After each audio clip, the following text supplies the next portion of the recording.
Good afternoon everyone.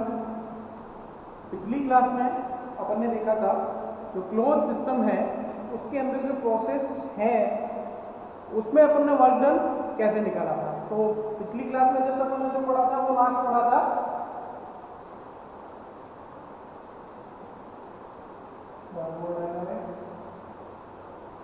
Last अपन ने जो पढ़ा था वो पढ़ा था कांस्टेंट वॉल्यूम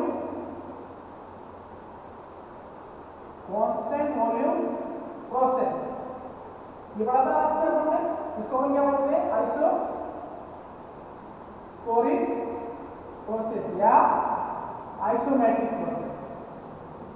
ठीक है, तो इसमें अपन ने देखा था जो अपनी जनरल इक्वेशन की क्लोज सिस्टम के लिए वर्क डन की P dV ये इक्वेशन थी।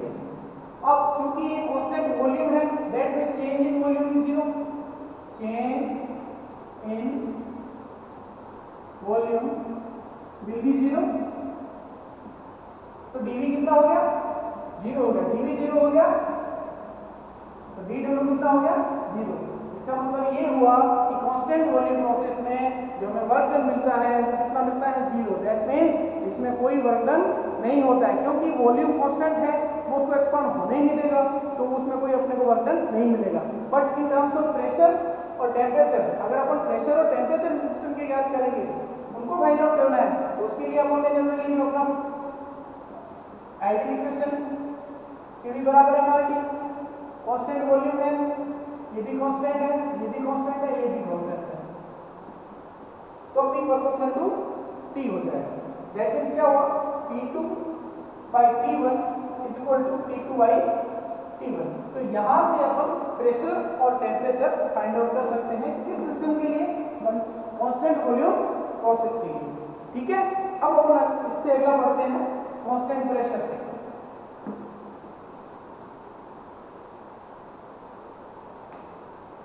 तो ये हालांकि मैंने पिछली लास्ट क्लास में ये हुआ था, उससे मैंने थोड़ा वापस आपको बताया है। अब अपन पढ़ते हैं कांस्टेंट सेकंड।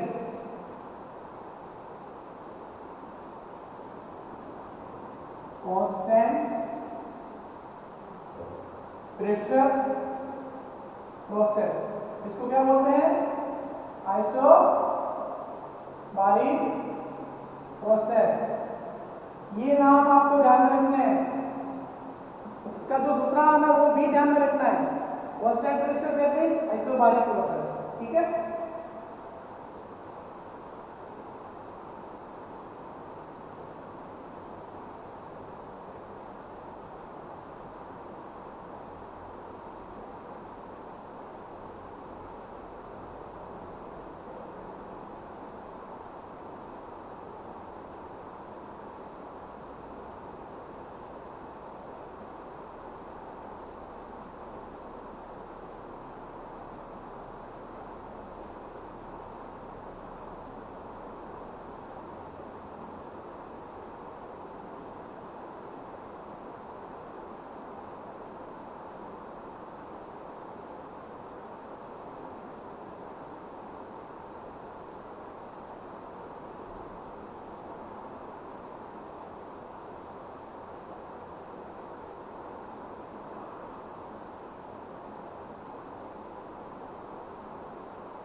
तो ये अपन देखते हैं कांस्टेंट प्रेशर में। कांस्टेंट प्रेशर में ऐसे अरेंजमेंट है, ये एक सिस्टम है जिसके ऊपर पिस्टन लगा है और इसके अंदर गैस भरी है। ठीक है, और ये पिस्टन जो है ये फ्री टू मूव है, ये गैस जैसे यहाँ एक्सपांड होगी तो ये पिस्टन यहाँ से यहाँ की तरफ शिफ्ट हो जाएगा। तो इसमें वर्क डन कैसे काम करता है उसके लिए वो कंडीशन देखते हैं। इसका फ्री बॉडी डायग्राम बनाते हैं, free body diagram, free body diagram. इस पिस्टन का फ्री बॉडी डायग्राम अपन ने बनाया, कैसे बना, ऐसे बना। अब देखिए इस पे कौन कौन से फोर्सेस लग रहे हैं, इस पे कौन कौन से फोर्सेस लग रहे हैं। एक तो लग रहा है इसका सेल्फ वेट, W कौन सा इसका सेल्फ वेट, जो कि कितना होता है W = mg। एक तो इसका सेल्फ वेट लग रहा है, उसके अलावा यहां डाउनवर्ड और क्या लग रहा है F1, क्या लग रहा है F1 लग रहा है, ठीक है। और वापस अपवर्ड की तरफ क्या लग रहा है F2 लग रहा है, क्या लग रहा है F2, जो गैस का ये गैस की तरफ जो गैस मॉलिक्यूल्स का जो फोर्स है वो लग रहा है, ठीक है। अब ये फ्री बॉडी डायग्राम हो गया। अब इसको अपन फोर्स रिजोल्यूशन करते हैं। फोर्स रिजोल्यूशन में अपन देखेंगे क्या होगा, जो डाउनवर्ड है is equal to upward forces, तो क्या हो जाएगा डाउनवर्ड कौन से W plus F1 is equal to F2। अब W की वैल्यू क्या है W F1 यहां लग रहा है, यहां लग रहा है, दैट मींस क्या फोर्स क्या होता है प्रेशर इनटू एरिया, ये होता है फोर्स। अब यहां पर लगने वाला फोर्स है F1, तो F1 क्या हो जाएगा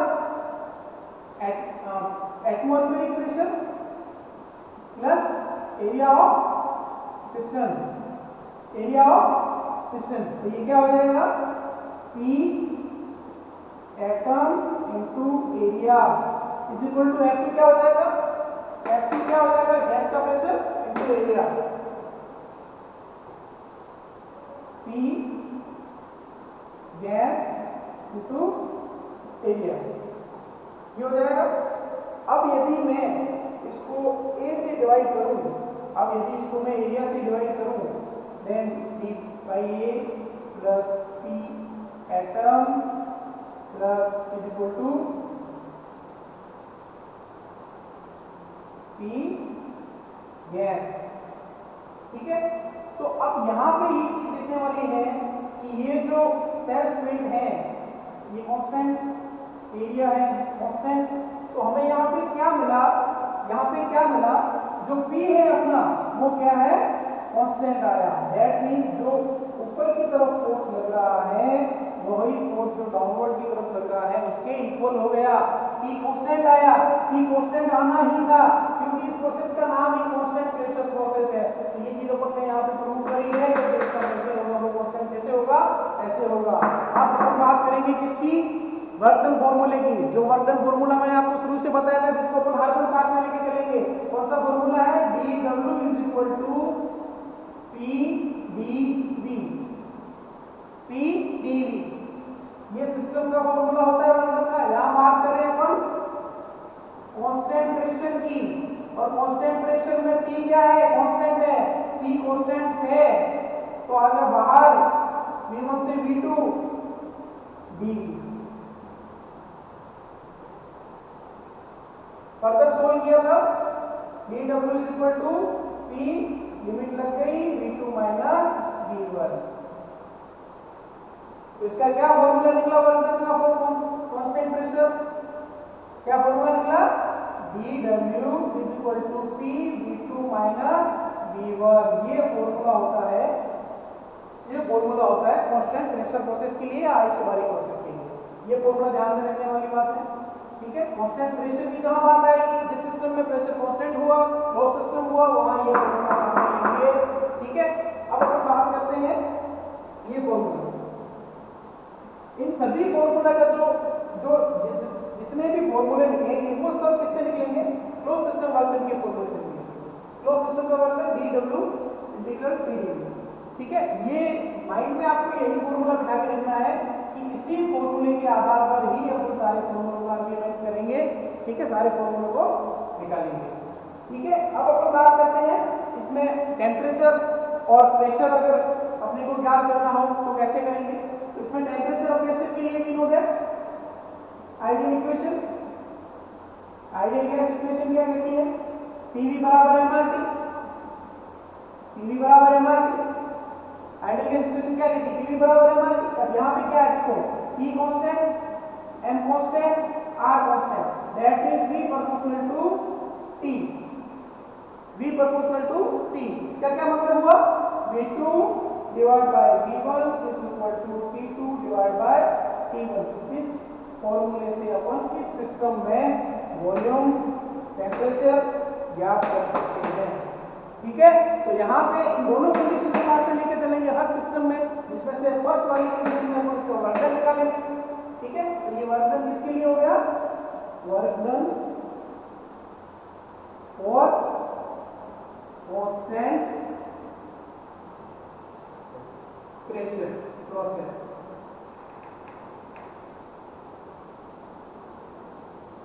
ठीक है, और यहाँ पे ये वॉल्यूम और टेम्परेचर की ये कंडीशन है। ठीक है,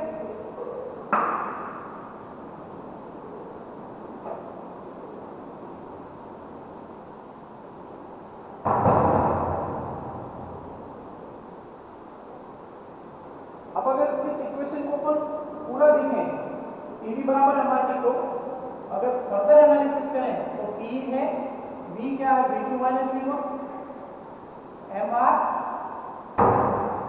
V2 माइनस V1 है तो यहाँ पे क्या हो जाएगा? T2 minus T1। एक ये रिलेशन भी मिलता है अपने को इसके लिए टेम्परेचर, वॉल्यूम और प्रेशर ज्ञात करने के लिए। ठीक है, ऐसे सिस्टम में प्रेशर तो कांस्टेंट रहेगा, लेकिन ये चीजें वेरिएबल हो सकती है। और क्वेश्चन में ये भी पूछा जाएगा कि कांस्टेंट प्रेशर प्रोसेस है, उसमें कितना वर्क डन हो रहा है, नेट वर्क डन कितना हो रहा है, और किसी पर्टिकुलर पॉइंट में वॉल्यूम क्या है, किसी पर्टिकुलर पॉइंट में टेम्परेचर क्या है। ठीक है, ये चीज हो गई, ये हो गया कांस्टेंट प्रेशर। इसको आइसोबारिक भी कहते हैं और इसको आइसोपेस्टिक भी कहते हैं, आइसोपेस्टिक प्रोसेस, आइसोपेस्टिक प्रोसेस। ठीक है, तो ये था अपना कांस्टेंट प्रेशर प्रोसेस। अब अपन नेक्स्ट पढ़ते हैं। अब नेक्स्ट में एक चीज ध्यान रखने वाली बात है, कोई भी आइडियल गैस है, कोई भी आइडियल गैस है, उसके लिए जो इंटरनल एनर्जी है वो किसका फंक्शन है? Only temperature. Internal energy depends on only temperature. इसके लिए फॉर एन आइडियल गैस, किसी आइडियल गैस के लिए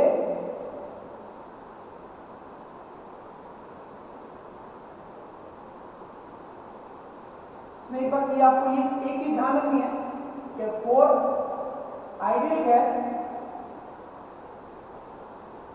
इंटरनल एनर्जी, क्या इंटरनल एनर्जी इसका फंक्शन होती है, टेम्परेचर का फंक्शन होती है।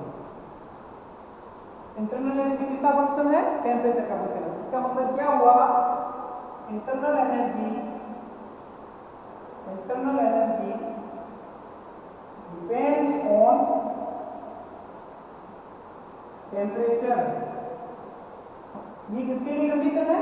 Only for ideal gas, only for ideal gas के लिए नहीं है। और आइडियल गैस क्या होती है? मैंने बताया आइडियल गैस क्या होती है? जिस गैस के पार्टिकल्स के बीच में अट्रैक्शन फोर्स 0 है, वो गैस जिस टाइप का बिहेव करती है उसको अपन कहते हैं आइडियल गैस कहते हैं। ठीक है, अब ये हो गया। अब ये तो है आइडियल गैस, और रियल गैस के लिए क्या होता है? फॉर रियल गैस जो इंटरनल एनर्जी है वो फंक्शन किसका है? प्रेशर का, वॉल्यूम का और टेम्परेचर का भी। ठीक है, तो रियल गैस में ये तीनों का फंक्शन है। In case of ideal gas this is the only function of temperature, this is the only function of temperature, internal energy only function of the temperature. ये चीज आपको, ये सिंगल लाइनर क्वेश्चन भी है, ये सिंगल लाइनर क्वेश्चन भी है। Constant जो ये इंटरनल एनर्जी है वो आइडियल गैस के लिए किसका फंक्शन है? ठीक है,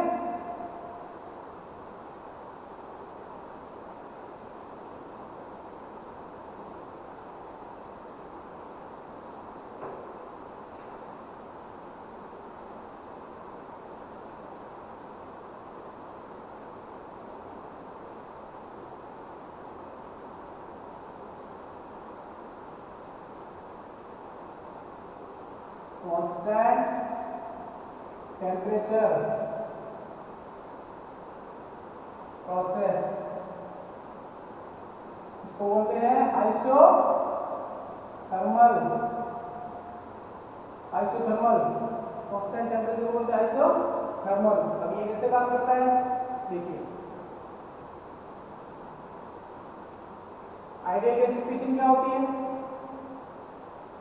आइडियल गैस इक्वेशन क्या होती है? PV is equal to MRT। PV is equal to MRT। यहाँ पे देखिए M कांस्टेंट, R कांस्टेंट और T भी कांस्टेंट, क्योंकि क्या है यहाँ पे कांस्टेंट टेम्परेचर प्रोसेस है।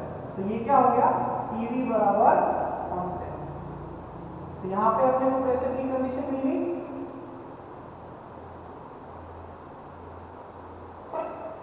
ठीक है, अब यहाँ पे अगर प्रेशर पूछे तो P बराबर constant C divide by V, P divide by V। ये अपने को प्रेशर की कंडीशन मिल गई। अब अपन किस पे जाएंगे? इसका अपन पीवी डायग्राम भी ड्रॉ करते हैं, देखते हैं पीवी डायग्राम इसका कैसे बनता है। जैसे सबसे पहले अपन बात करें कांस्टेंट वॉल्यूम की, कांस्टेंट वॉल्यूम की, उसका पीवी डायग्राम कैसे बनेगा? उसका पीवी डायग्राम कैसे बनेगा? यहाँ पे हीट सप्लाई और यहाँ पे हीट रिजेक्शन। ठीक है, ये कांस्टेंट वॉल्यूम का है। इसी तरह कांस्टेंट प्रेशर का कैसे बनेगा? कांस्टेंट प्रेशर का कांस्टेंट प्रेशर का कैसे बनेगा? ऐसे बनेगा, ये ऐसे, ये ऐसे और ये ऐसे। यहाँ पे heat supply to the system and heat rejection by the system।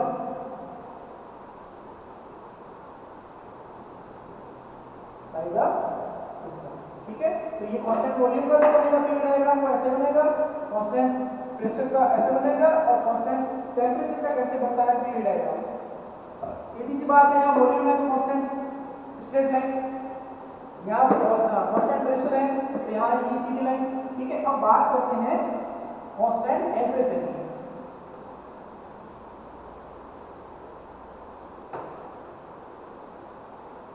इस चीज को आप देखिए, इस चीज को क्या है? PV बराबर C, इसको डिनोट कर रहा है XY is equal to C। That means क्या है? Equation of parabola, equation of parabola, या फिर इसको अपन क्या कहते हैं? Rectangle hyperbola. ठीक है, ये चीज है। अब इसका कैसे बनेगा? तो इसका एक कर्व जो बनेगा वो पैराबोलिक कर्व है। कैसे बनेगा? पैराबोलिक कर्व ऐसे।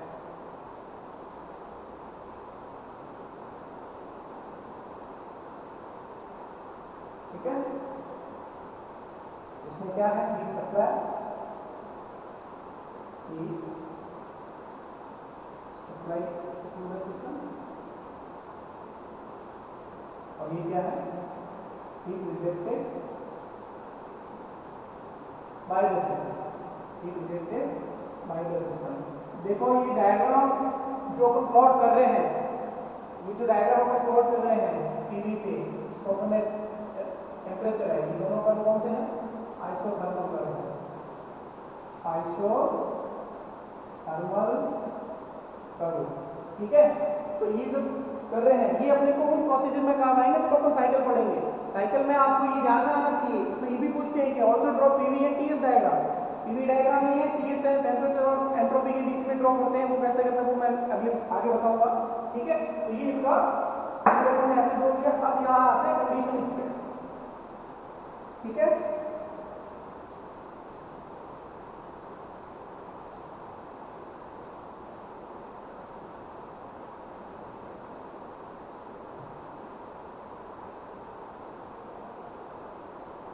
यहाँ पे अपने को P क्या मिला? V/C। अपना वही फॉर्मूला क्या है? P dV, ये फॉर्मूला है अपना, वर्क डन का फॉर्मूला ये है। अब यहाँ पे P की वैल्यू रखो, dW is equal to P की वैल्यू क्या है, C/V डॉट dV। क्या वैल्यू है, C/V। ये अपन ने क्या किया, इसमें P की वैल्यू रखी। अब सीधी सी बात है कि कांस्टेंट है तो बाहर आया, बराबर C V1 to V2 V1 to V2 1/V 1/V dV 1/V dV। तो नेक्स्ट अपन क्या देखते हैं, dW is equal to C dW is equal to C ln, ये ln में कन्वर्ट हो जाएगा V V2 और V1। ठीक है, यहाँ तक ठीक है। इसके बाद क्या हुआ, इसके बाद यहाँ पे dW is equal to C ln V V2 और V1। ठीक है, ये चीजें हैं। अब इसको ये लिमिट को अप्लाई करते हैं हम, तो क्या निकला result, dW is equal to C ln V2 minus ln V1। ठीक है, ये हुआ ln V2 अपॉन V1। अब इन टर्म्स ऑफ अगर इसको अपन और फर्दर सॉल्व करते हैं तो क्या हुआ, dW is equal to ln V2 upon V1। Last expression अपन लेके कहाँ पहुंच गए, V2 C ln V2 upon V1। ये L है, ठीक है, V2 C ln V2 upon V1। यहाँ तक पहुंच गए अपन। अब देखिए यहाँ पे C की वैल्यू क्या है, जो ये कांस्टेंट है इससे C की वैल्यू क्या है, PV बराबर C है, PV बराबर C है, PV बराबर C की वैल्यू वापस पुट कर देते हैं, dW is equal to, in terms of V1 V2 है तो ये भी हो जाएगा P1 V1 ln V2 upon V1। तो क्या ऑर्डर का फॉर्मूला क्या निकला, dW is equal to P1 V1 ln V2 V1। ये फॉर्मूला है अपने, इसके लिए है ये फॉर्मूला, ये फॉर्मूला है अपने किसके लिए, कांस्टेंट टेम्परेचर प्रोसेस के लिए, वर्क डन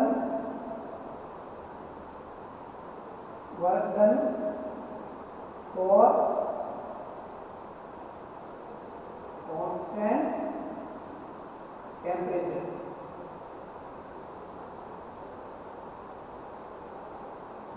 कांस्टेंट टेम्परेचर, ठीक है, ये फॉर्मूला है। अब इसको, इसके दो फॉर्मूला और भी बन सकते हैं, जैसे ये PV के टर्म्स में है, वो किसकी टर्म्स में हो जाएगा, MR के टर्म्स में, MR ln V2 upon V1।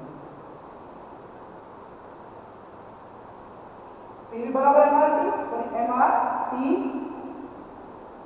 ln V2 upon V1। तो ये इसका एक फॉर्मूला, ये भी बन जाएगा वर्क का, ये भी वर्क डन के लिए फॉर्मूला है, ये भी वर्क डन के लिए फॉर्मूला है, और इसका एक, इसके तीन फॉर्मूले बनते हैं टोटल। इसका एक फॉर्मूला ये भी बनता है P1 V1 ln P1 by P2।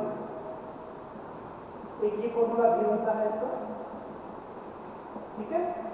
तो ये फॉर्मूले हैं इनके लिए जहां पे अपने को ध्यान रखना है। और सबसे बड़ी बात है कर्व का, इसमें आपको कर्व ध्यान रखना चाहिए कि इसमें ये जो काम करता है ये कैसे काम करता है, ये आइसोथर्मल है, ये पैराबोलिक कर्व होता है इसका, ठीक है।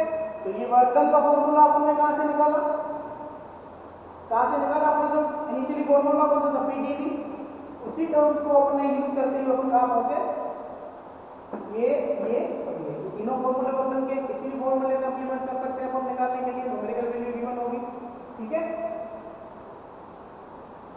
और इसके लिए जो प्रेशर और वॉल्यूम है, तो ये सारी टर्म्स कांस्टेंट है, P1 V1 equal to constant है, इन दोनों में से एक गिवन होगा तो एक निकाल सकते हैं अपन, क्योंकि वो उसके सामने वाली वैल्यू कांस्टेंट है तो वो अपन निकाल सकते हैं, ठीक है, अब अपन बढ़ते हैं next.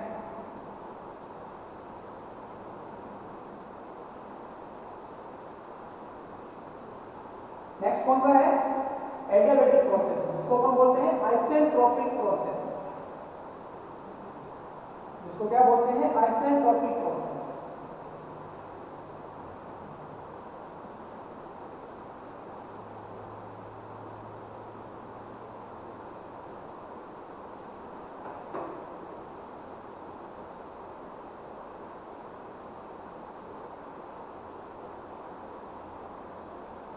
Adiabatic process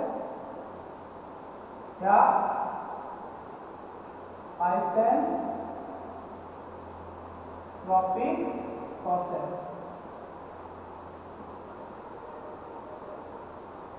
isentropic process, इसका पीवी डायग्राम ड्रॉ करते हैं हम। इसका पीवी डायग्राम कैसे बनेगा?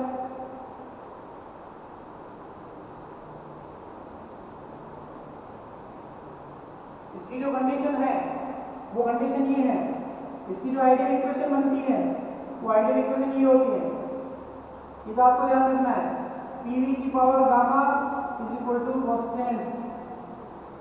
पीवी की power gamma is equal to constant, ये आपको दिमाग में रखना है। Ideal gas equation for adiabatic process is PV की power gamma is equal to constant. ठीक है, अब इसका पीवी ड्रॉ करते हैं। इसका पीवी ड्रॉ करते हैं। पिछला आपने जो पीवी ड्रॉ किया था इसका किया था आइसोथर्मल का। आइसोथर्मल का जो पीवी है उसका स्लोप ऐसे रहेगा, इस स्लोप से नीचे की तरफ एडियाबैटिक प्रोसेस का रहेगा। कहने का मतलब ये है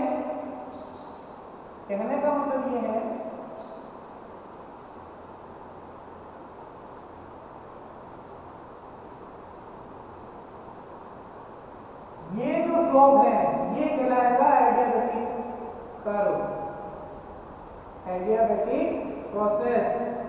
और इस कर्व को कौन सा बोलेंगे? एडियाबैटिक कर्व या आइसेंट्रोपिक। और ये कौन सा हो जाएगा? ये एडियाबैटिक, ये कौन सा है? पिछला आपने पढ़ा आइसोथर्मल, ये हो जाएगा आइसोथर्मल या कांस्टेंट टेम्परेचर। कांस्टेंट टेम्परेचर का कर्व ये होगा, उससे नीचे की तरफ जिसका स्लोप ज्यादा होगा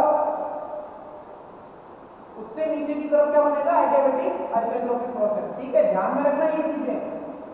कभी कभी आपको सिर्फ कर्व दे दिया जाएगा और कर्व पे आपको कंडीशन दे दी जाएगी। अब आपको ऐसे कर्व दिया और यहाँ पे आपको कंडीशन दे दी पीवी की power gamma is equal to constant, ये प्रोसेस है। अब इसी आधार पे आपको कर्व पता होना चाहिए कि एडियाबैटिक का कर्व कैसे बनता है, आइसोथर्मल का कर्व कैसे बनता है। उसी आधार पे अपन प्रोसेस का चूज कर पाएंगे। और जैसे ही अपन ने प्रोसेस अपन को पता चल गया कि ये कौन सा प्रोसेस है, उसका वर्क डन अपन निकाल सकते हैं इजी। तो इसका वर्क डन निकालने का जो अपना बेसिक फॉर्मूला कौन सा है? Basic formula dW is equal to P dV। ये बेसिक फॉर्मूला हमेशा अपने साथ रहेगा। मैंने आपको बताया था जब फर्स्ट इसका एक्सप्रेशन निकाला था वर्क डन का कूलर सिस्टम के लिए, ये वाला फॉर्मूला ही यूज में लेना है अपने को। इसको ही यूज करके वेरियस सिस्टम के जो पर्टिकुलर सिस्टम है, जो इंडिविजुअल सिस्टम का अपन निकाल रहे हैं, इसी आधार पर ही लेगा। अब यहाँ पे क्या करेंगे? अपने को क्या चाहिए? अपने को यहाँ पे चाहिए प्रेशर। यहाँ अपने को प्रेशर चाहिए। अब जैसे कि ये है, अब इसको अपन अगर आगे देखें तो ये क्या हो जाएगा? P1 V1 की power gamma is equal to constant बराबर। अब ये कांस्टेंट है, इसको मैं ऐसे भी लिख सकता हूँ P2 V2 की पावर गामा P3 V3 की पावर गामा, ऐसे लिख सकता हूँ ना, क्योंकि ये कांस्टेंट टर्म सारी P1 V1 P2 V2 P3 P4 V4 ऐसे लिख सकता हूँ। ठीक है, तो ये कंडीशन है अपने पास इसके। और जो गामा की वैल्यू है, गामा की वैल्यू आपको याद रखनी है। गामा की वैल्यू कितनी होती है? गामा की वैल्यू ऑलवेज 1.4, ये दिमाग में बिठा के रखो। गामा की वैल्यू है वो 1.4 होती है। ठीक है, गामा इज इक्वल टू 1.4।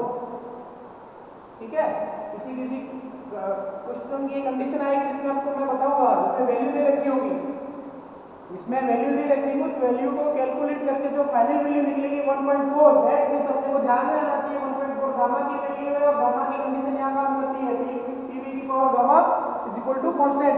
तो ये कंडीशन आते ही कौन सा प्रोसेस होगा, एडियाबेटिक प्रोसेस होगा। ये दिमाग में 1 सेकंड में क्लिक आना चाहिए, ठीक है। अब देखते हैं अपन, अब जैसे इसको पी की टर्म्स में देखें,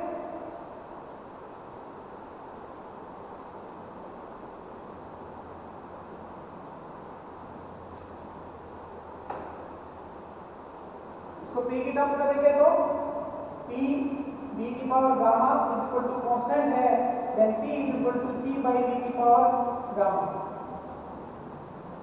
हो गया ये।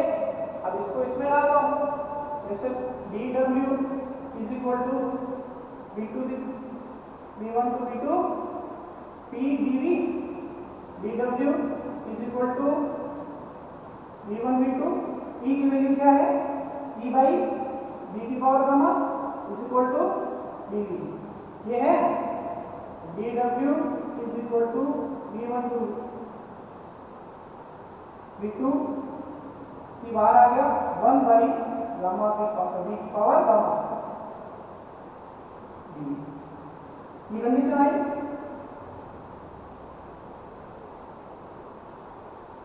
ये कंडीशन आई, इसको मैं फर्दर ऐसे लिख सकता हूं, इसको मैं फर्दर ऐसे लिख सकता हूं dd is equal to c v1 v2 b की पावर इनवर्स गामा। इसको मैंने इनवर्स कर दिया। जब मैंने इनवर्स किया तो नेक्स्ट कंडीशन क्या हुई, तो नेक्स्ट कंडीशन क्या हुई,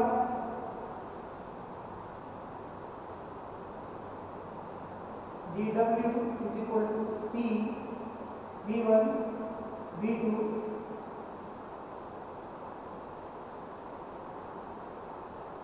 gamma minus 1 plus divide by gamma minus gamma plus 1। ये कंडीशन हुई।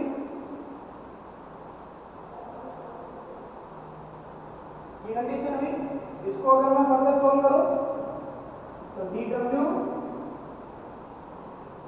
c v की power gamma minus plus 1 divide bye minus gamma minus gamma plus 1, ये क्या हो जाएंगी v2 और v1। ये हो गया, ठीक है। अब अपन देखते हैं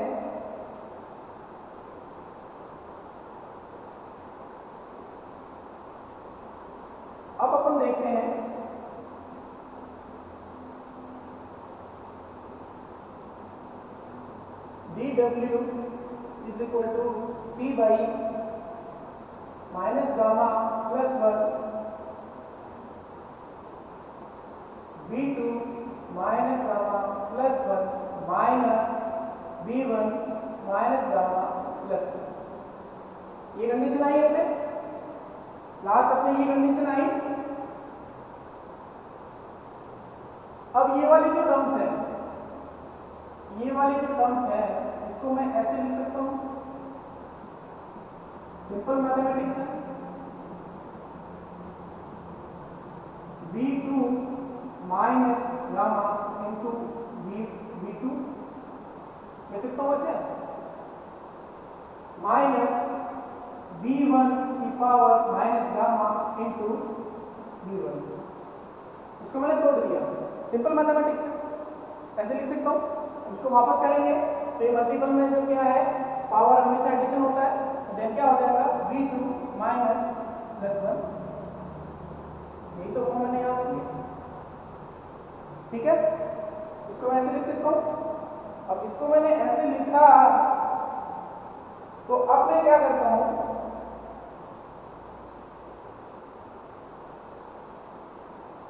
अब अपन क्या करते हैं dw, इसको मैं c का अंदर मल्टीप्लाई कर देता हूँ, उसको कन्वर्ट कर दूँ 1 माइनस गामा, और c का मैंने अंदर मल्टीप्लाई कर दिया minus gamma into minus c v1 minus gamma. ये टर्म्स आ गई अपने। ये वाले टर्म्स आएंगे नहीं। मैंने क्या किया, कांस्टेंट का अंदर गुणा कर दिया और ये वाली जो टर्म्स थी इसको मैंने कन्वर्ट कर दिया, माइनस 1 माइनस, इसको मैंने अरेंज कर दिया 1 माइनस गामा, ठीक है, 1 माइनस गामा।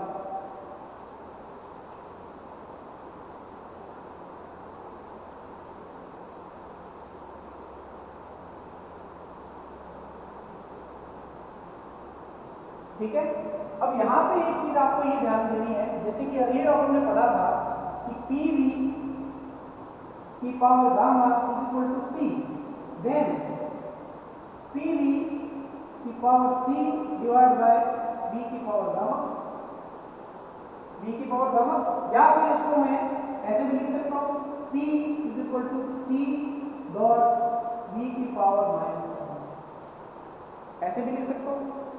तो इस टर्म्स को मैंने क्या किया, इसको मैंने चेंज कर दिया, इसको मैंने चेंज कर दिया।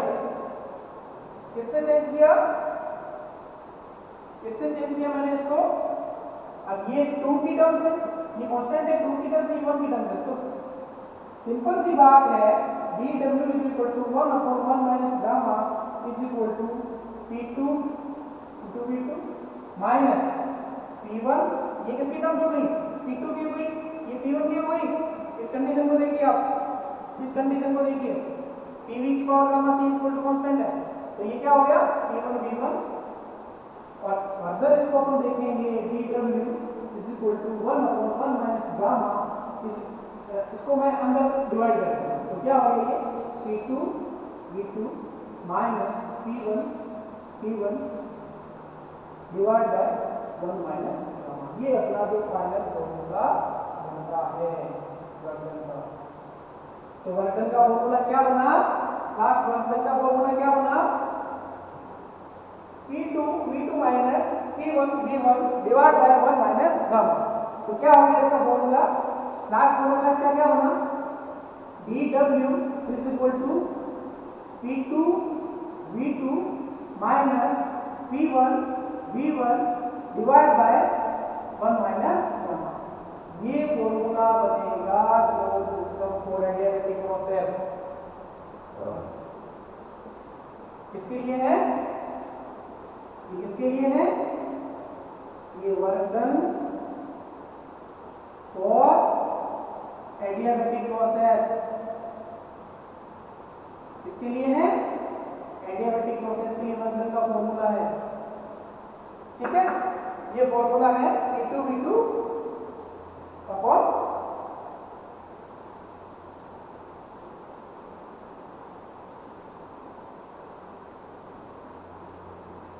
अब इसको अगर मैं चेंज करूं, इसी फॉर्मूले को अगर मैं चेंज करूं तो मैं इसको ऐसे लिख सकता हूं dw is equal to p1 v1 minus p2 v2, terms मैंने चेंज कर दी, इसको इधर कर दिया गामा माइनस 1, ऐसा मैं कर सकता हूं मैथमेटिक्स से। तो ये फॉर्मूला, इसको ऐसे कन्वर्ट कर दिया, तो ये फॉर्मूला क्या बन गया, लास्ट फॉर्मूला क्या बन गया, p1 v1 minus p2 v2 divide by gamma minus 1, divide by gamma minus 1। तो ये टर्म्स बनेगी अपने पास, ठीक है। तो एक ये फॉर्मूला अपने पास बना, तो लास्ट फॉर्मूला क्या बना अपने पास, last formula dw is equal to p1 v1 minus p2 v2 divide by gamma minus 1। ये फॉर्मूला लास्ट फॉर्मूला बना, दिखाई दे रहा है आपको ये वाला फॉर्मूला। और सेकंड फॉर्मूला क्या बन जाएगा, dw mr की टर्म्स में mr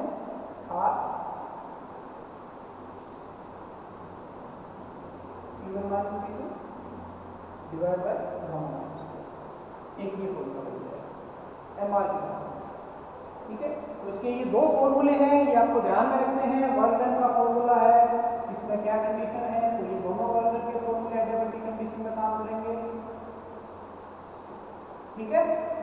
बस इसके लिए आपको कंडीशन क्या ध्यान में होना चाहिए, p v की power gamma is equal to constant, ये आपको ध्यान में रखना है। बस ये इसकी आइडियल कंडीशन है, आइडियल गैस की कंडीशन है। इसी आधार पर अपन p की वैल्यू फाइंड आउट करेंगे, पी की वैल्यू फाइंड आउट करके अपन इस फॉर्मूले में जो भी है उसमें रखेंगे, यहाँ पे रखेंगे, इसको फर्दर सोल्व करेंगे, तब जाके अपने पास ये फार्मूला आएगा वर्क डन का, और ये फाइनल फार्मूला वर्क डन का। और एमआर एम्पलीट्यूड टर्म्स में क्या होगा, MR D minus T divide by gamma minus 1, और गामा की वैल्यू कितनी होती है 1.4, गामा की वैल्यू कितनी है 1.4, गामा याद रखना है आपको, गामा 1.4 हमेशा नीम लोग आगे पूछे कोई भी ध्यान में होना चाहिए, गामा की वैल्यू 1.4, ठीक है।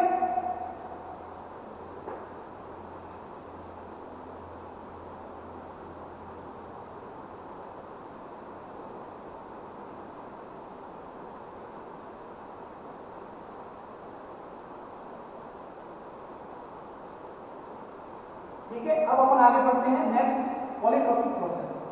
पॉलीट्रॉपिक प्रोसेस का ग्राफ कैसे बनेगा, ये है आइसोथर्मल का, ये एडियाबैटिक कर्व है, ये चीज ध्यान रखनी, इसमें और इसमें डिफरेंस, तीनों कर्व जैसे बनते हैं उसमें बस और किसका स्लोप ज्यादा है वो ध्यान रखना है, आइसोथर्मल, एडियाबैटिक और पॉलीट्रॉपिक, तीन प्रोसेस हैं, तीनों के जो ग्राफ हैं, सिंगल ग्राफ बनेगा तो उसमें अपने को ध्यान में नहीं रहेगा, उसके लिए कंडीशन चाहिए अपने को, उसके लिए अगर तीन ग्राफ बने हैं, तीन कर्व प्लॉट कर रखे हैं उसमें, तो अपन इजीली बता सकते हैं कि कौन सा कर्व किसका है, क्योंकि सबसे कम स्लोप तीनों में से होता है आइसोथर्मल का, उससे ज्यादा स्लोप होता है एडियाबैटिक का, उससे ज्यादा स्लोप होता है पॉलीट्रॉपिक का। तो जो पॉलीट्रॉपिक है वो टुवर्ड्स, इन दोनों के टुवर्ड्स पी एक्सिस की तरफ होगा, towards P axis.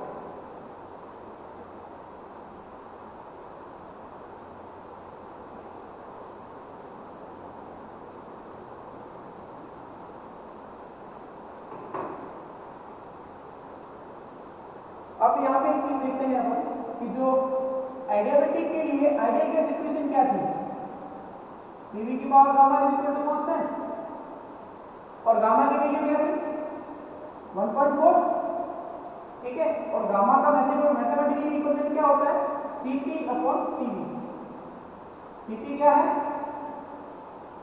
Specific heat at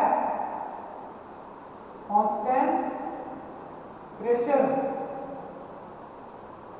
divide by specific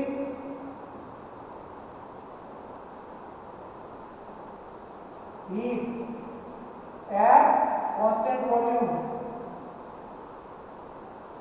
at constant volume, ठीक है। तो यहाँ पे ये भी चीज ध्यान रखने वाली है। अब एक चीज ये ध्यान रखनी है आपको कि जो गामा की वैल्यू है वो अलग अलग गैसेस के लिए क्या रहती है, तो इसके लिए अपने को ध्यान रखना है importance value of gamma, important value of gamma, gamma इसके लिए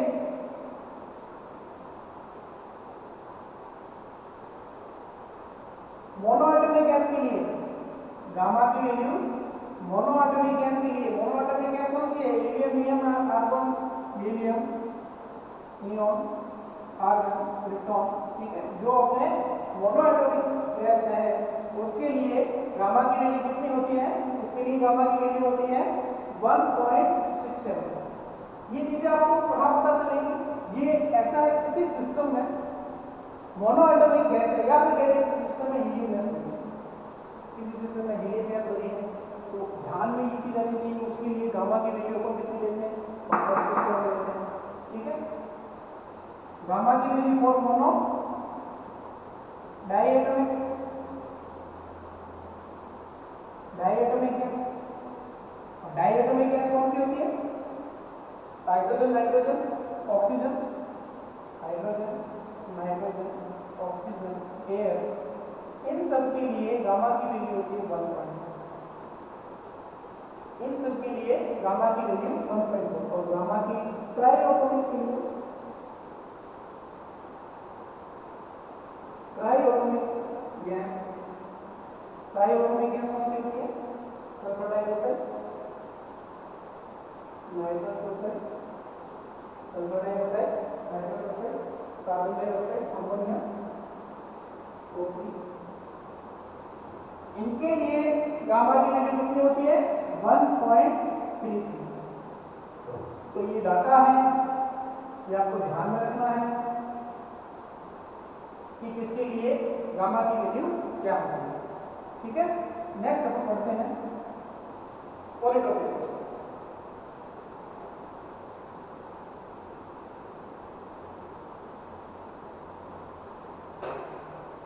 अच्छा, इसके लिए अपन टेम्परेचर की भी बात टेम्परेचर और प्रेशर के टर्म्स की भी बात करते हैं। इसमें अपन टेम्परेचर और प्रेशर की भी बात करते हैं कि भाई आइडियाबैटिक के लिए जो अपन प्रेशर और टेम्परेचर निकालेंगे वो कैसे करते हैं।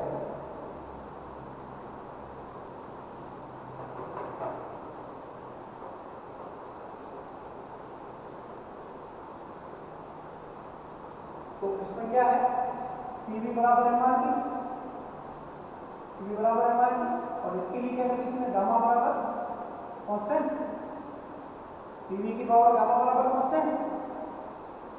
ठीक है, तो P की वैल्यू यहाँ से क्या मिलेगी, P is equal to mRT divide by V। ये वैल्यू इसके अंदर रखेंगे, ये वैल्यू इसके अंदर रख देंगे तो क्या मिलेगा, mRT डिवाइड बाय V की power gamma equal to constant. अब यहाँ पे देखिए, अब यहाँ पे क्या है, ये टर्म्स कांस्टेंट, ये टर्म्स कांस्टेंट, पीछे क्या बचा, T बाई V की power gamma is equal to constant. ठीक है, अब इसको अगर मैं आगे लिखूं तो क्या लिख सकता हूँ, T inverse into V gamma minus, ऐसे लिख सकता हूँ। और आगे लिखूं तो T V की power gamma minus 1 is equal to constant. ये टर्म्स अपने पास आई, ये टर्म्स अपने पास आई।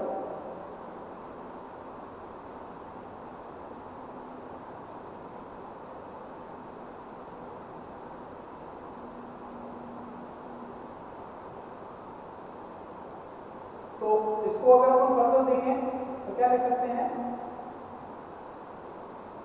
कि ये T1 V1 gamma minus 1 is equal to T1 V1 is equal to T2 minus V की पावर T2 माइनस T1।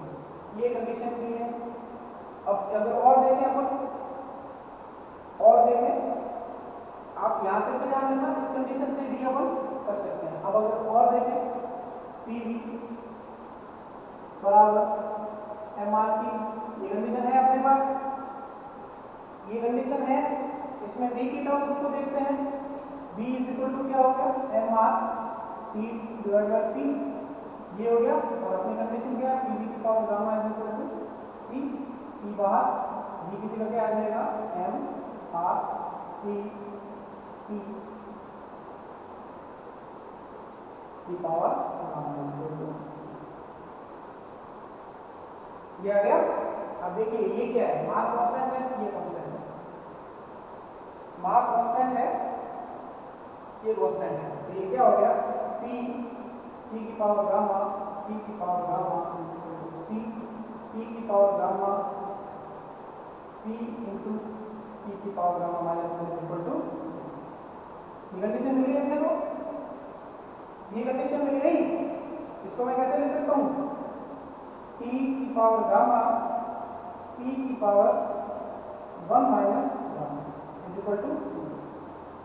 ये चीज हो गई, ये चीज हो गई। अब क्या करते हैं अपन, ये किसके बराबर है, कांस्टेंट के बराबर है, ये किसके बराबर है, कांस्टेंट के बराबर है। देन P की power gamma is equal to C divide by P की पावर 1 माइनस गामा। ये टर्म्स आ गई, ये टर्म्स आ गई। अब ये इसके इनवर्स में है, जब ये ऊपर जाएगा तो क्या हो जाएगा, T की power gamma is equal to C into P की पावर गामा माइनस 1। ये टर्म्स मिल गई अपने को। जब इसको मैंने फर्दर सॉल्व किया तो ये टर्म्स मिल गई मुझे। ठीक है, अब जैसे कि ये गामा है, अब इसको मैं अगर गामा से डिवाइड करूं, अगर इसको मैं गामा की P को गामा के टर्म्स में डिवाइड करूं तो ये क्या हो जाएगा T is equal to C P की power gamma minus 1 divide by gamma. क्या हो जाएगा T is equal to constant P power gamma minus 1 upon gamma. ठीक है, तो ये कांस्टेंट है यहाँ पे, तो इसको मैं एक कंडीशन बनती है अपने यहाँ पे, क्या बनेगी T2 अपॉन T1। कंडीशन क्या बनेगी T2 upon T1 is equal to P2 upon P1 की power gamma minus 1 upon gamma. T2 upon T1 बराबर P2 अपॉन P1 की power gamma minus 1 upon gamma. ये टेम्परेचर और प्रेशर के relation में equation काम आती है। प्रेशर और टेम्परेचर के रिलेशन में इक्वेशन काम आती है। ठीक है, और एक कंडीशन ये हो गई, एक कंडीशन ये और एक कंडीशन तो वो है P1 की power gamma is equal to constant है, एंड P1 की power gamma is equal to P2 की पावर गामा और बराबर P3 की पावर गामा। अच्छा, ठीक है, तो ये था अपना एडियाबैटिक प्रोसेस। एडियाबैटिक प्रोसेस में टेम्परेचर प्रेशर की टर्म्स कैसे रहती है ये। अब अगर अपन पढ़ते हैं पॉलीट्रॉपिक प्रोसेस। पॉलीट्रॉपिक प्रोसेस बिल्कुल सिमिलर इसके जैसा ही है। पॉलीट्रॉपिक प्रोसेस बिल्कुल इसके जैसा ही है।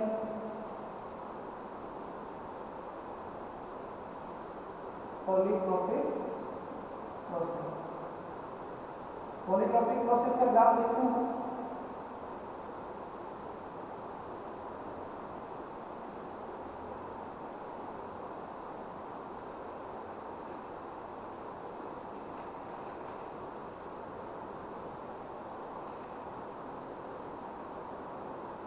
सबसे पहले मैंने बताया था किसका बनता है आइसोथर्मल, एडियाबैटिक और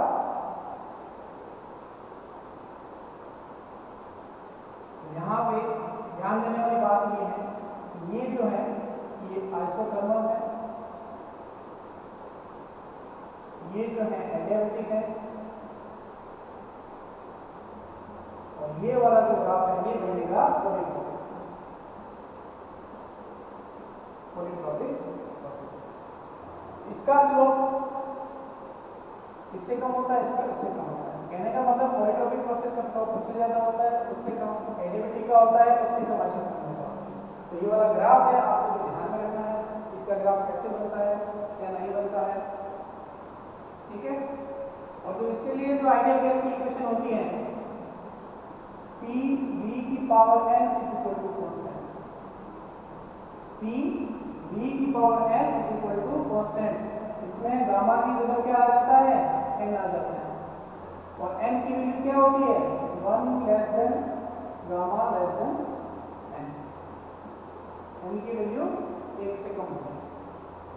ठीक है, 1 से कम होगी दैट मींस 1, और गामा की वैल्यू 1.4 है, तो इसकी वैल्यू गामा से कम होगी तो उसी की बात है n लेस देन गामा। ठीक है, और आइडियल गैस है। अब इसमें देखो जो अपन ने एडियाबैटिक प्रोसेस में किया था, एडियाबैटिक प्रोसेस के फॉर्मूले क्या क्या बने थे। फर्स्ट में क्या बना था, जैसे अभी इसका अपन देखते हैं, इसमें पहला फॉर्मूला क्या बना था P1 V1 की power n is equal to P2 V2 की power n is equal to P2 V2 की पावर 3n। तो ये इस प्रकार इसके फॉर्मूले बनेंगे। और उस जैसे कि ये प्रेशर की टर्म्स के फॉर्मूले हैं, और दूसरे फॉर्मूले उसके कैसे बनेंगे। सेकंड फॉर्मूला क्या था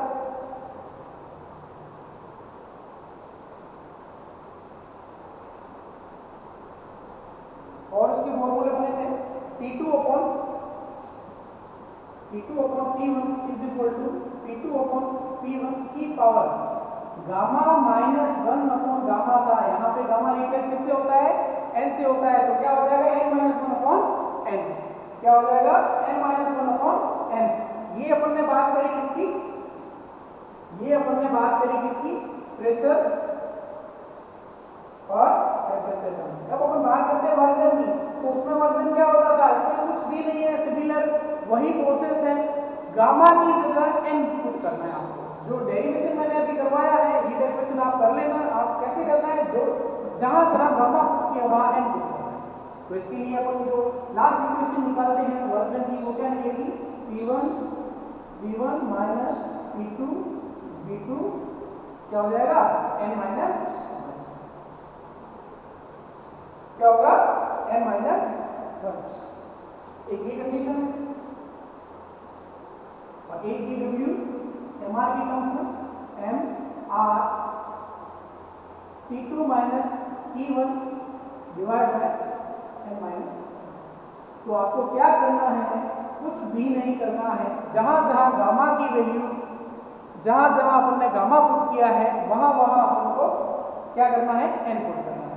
ठीक है, तो ये है पूरा पॉलीट्रॉपिक प्रोसेस। पॉलीट्रॉपिक का रिप्रेजेंट कैसे करते हैं, ऐसे करते हैं, मैंने आपको बताया है। ठीक है,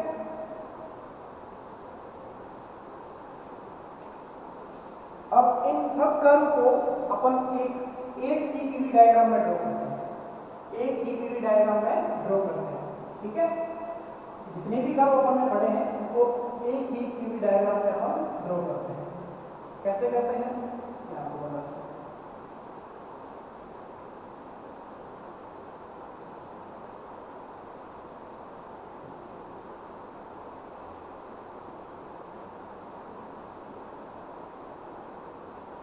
PV diagram representation of processes. कौन कौन से प्रोसेस जो अपन ने अभी पढ़े।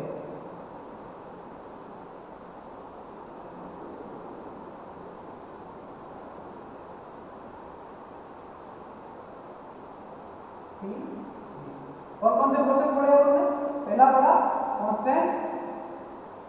कांस्टेंट वॉल्यूम, दूसरा पढ़ा कांस्टेंट प्रेशर, तीसरा पढ़ा कांस्टेंट टेम्परेचर, फोर्थ वन कौन सा पढ़ा, एडियाबैटिक प्रोसेस,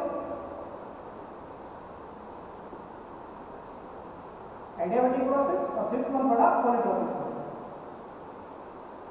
पॉलीट्रॉपिक प्रोसेस। अब यहां से कांस्टेंट वॉल्यूम कैसे ड्रॉ करेंगे, सीधी सी बात है, एक सिंपल लाइन है। कांस्टेंट प्रेशर कैसे करेंगे, कांस्टेंट प्रेशर ऐसे जाएगा।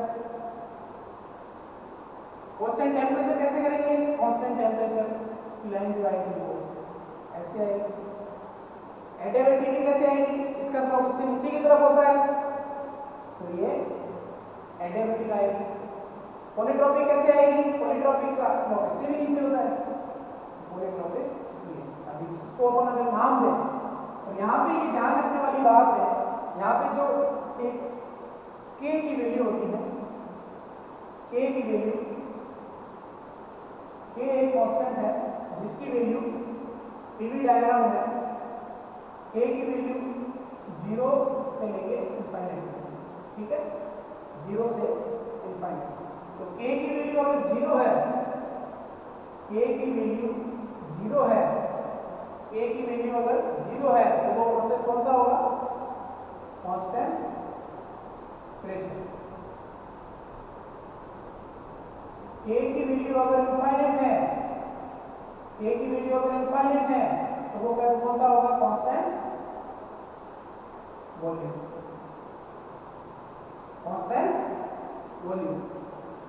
और K की वैल्यू अगर 1 है, K की वैल्यू ये आपको ध्यान रखना है, K की वैल्यू अगर 1 है तो कौन सा होगा, कांस्टेंट टेम्परेचर। और K की वैल्यू 1.4 है या गामा है, K की वैल्यू 1.4 या गामा है, सीधी सी बात है कौन सा होगा, एडियाबैटिक। और K की वैल्यू किसके बराबर है, n के बराबर है तो कौन सा होगा, पॉलीट्रॉपिक प्रोसेस। ठीक है, तो अब ये कौन सा प्रोसेस है, ये वाला कांस्टेंट प्रेशर लाइन है, कांस्टेंट प्रेशर लाइन है, दैट मींस के की वैल्यू 0। कौन सा प्रोसेस? Isobaric process, isobaric. यहां से नीचे आओ, ये कौन सा प्रोसेस है? आइसोथर्मल है। आइसोथर्मल के लिए के की वैल्यू यहां से बढ़ेगी 1। कौन सा हो गया? आइसोथर्मल। ठीक है, नेक्स्ट ए की वैल्यू 1 है, के की वैल्यू ये कौन सा है? के की वैल्यू 1.4 या गामा, गामा है तो कौन सा है ये? एडियाबैटिक है। एडियाबैटिक को क्या बोलते हैं? आइसेंट्रोपिक। ठीक है, और ये लास्ट वाला कौन सा है? के की वैल्यू n है, और n क्या है? 1। ये कंडीशन चलती है इसमें, तो ये कौन सा है? Polytropic process.